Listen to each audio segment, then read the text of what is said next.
Sequence start. Hello and welcome to ADSR Pro with me, Mike Smith.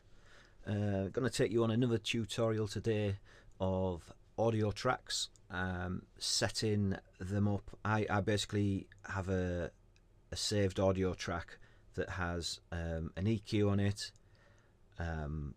It also has the SPL Transient Designer and another EQ. It just allows me to, say for instance, if I've bounced an audio piece in, I can then put it on this audio track, and I've got the EQs and everything set up ready to go, just to tweak it, get rid of muddiness, etc. All will be revealed. So basically, let's get started. Initially I've just got a couple of loops in here, kick, hat, a little percussion loop.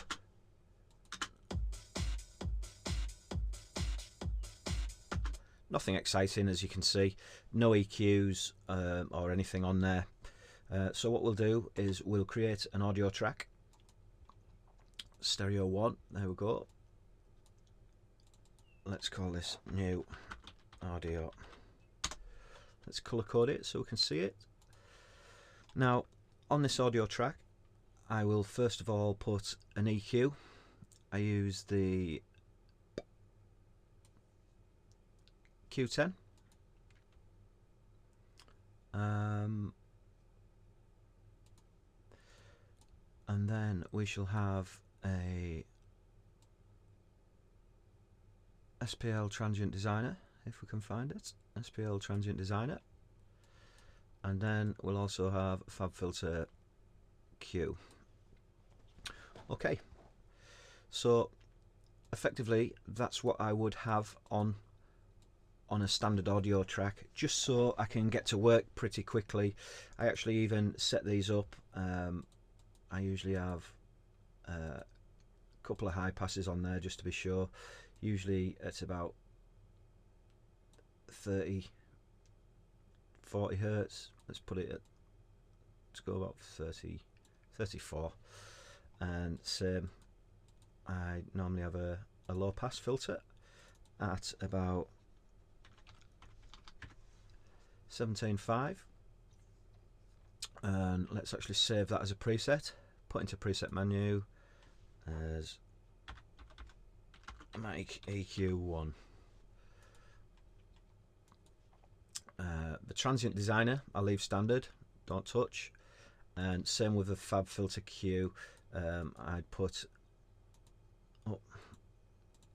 low cut on there. That's about the same. Let's save that one.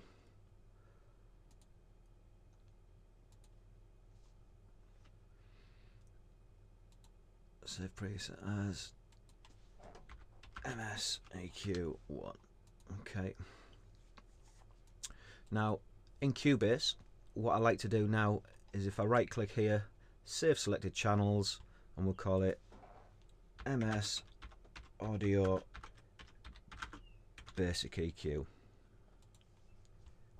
and that's it saved. So now let's just solo the percussion.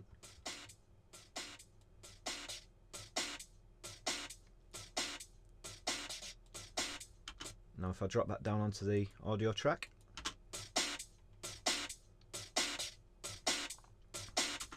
now the beauty again of having this audio track set up is quickly it rolls off the top and bottom end, so it pretty much defines it in a space already, as you can see with the FabFilter Q.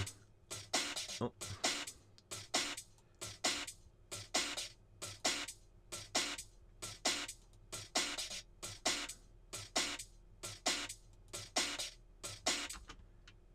That'll be right.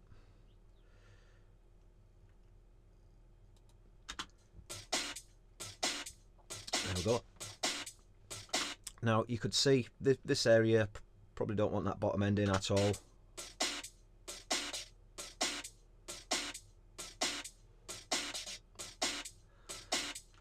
And as you can see there, it's cleaned up a little bit of the frequency range already. I might want to go into the Transient Designer and just make it a little bit punchier.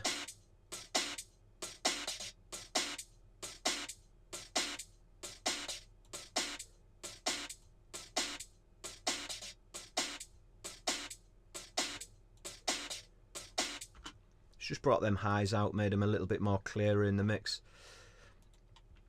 And that's pretty much, you know, what I do with every single audio channel. And then, because I have a tendency to bounce things down, so once I've EQ'd that, for instance, I would probably then bounce it down, which would be File, Export. We'll export audio mix down. We'll call it New Percussion. Export. Great. And there you go. That is now the percussion with all the EQ and everything already done to it. So I spend quite a lot of time EQing everything, making sure it's exactly as I want it, and then I'll bounce it, just to free up, again, loads of processing power. It's roughly exactly where I want it to be, and then I can start applying effects. This just frees up space in the mix all the way along, you know, once I'm producing. From the beginning. If I do this to every single channel, then my mix tends to sound pretty clear by the time I've got, you know, my loop together and started expanding it out. It's roughly, you know, EQ'd and freed up a lot of the sonic frequency range straight away. So for instance, another useful thing is I've got a Stylus RMX and I have a loop in it already, so let's just listen to that.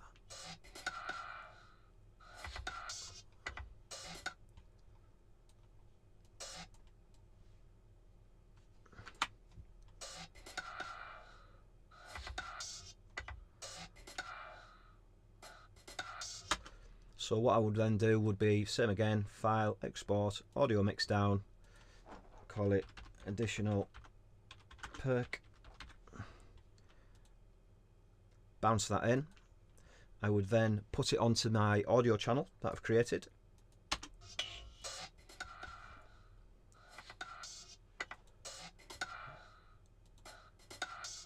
And there you can see on the graphic EQ, you can see here all the muddiness that it's actually taking out.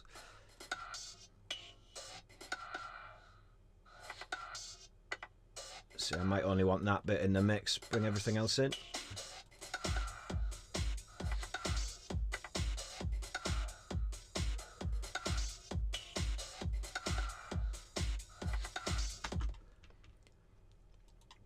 So you can see there how much frequency I'm actually getting rid of, and I will fine tune that. For instance, if there is any specific frequencies on there that I don't like, I'll possibly use a Q10.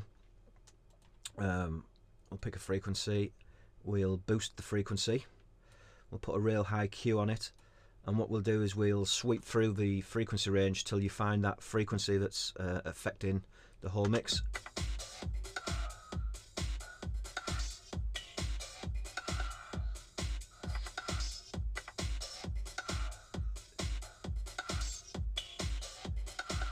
So there you go, there's a little bit of a resonant frequency there. I might just pull that back a few dB. Fine tune everything in here, make sure it sits quite well in your mix. You know, spend quite a bit of time getting this just right, so when you bounce it down you've got a real nice, clean, well EQ'd loop or sample that's just not going to conflict with anything in the mix. It's definitely worth spending the time here, as it makes everything you know, much easier to master as you get near the end of your track. So effectively that's just another quick insight to audio channels in Cubase. Like I say, what I tend to do is create an audio channel. I will then load my channel with the effects that I've created, and then that's it really. Once that's in, I'll put my audio on it, EQ it, spend a bit of time with it, and bounce it down once I'm happy with it to free up you know, the processing power. So that's been it. Mike Smith, ADSR Pro, and I'll see you in the next tutorial.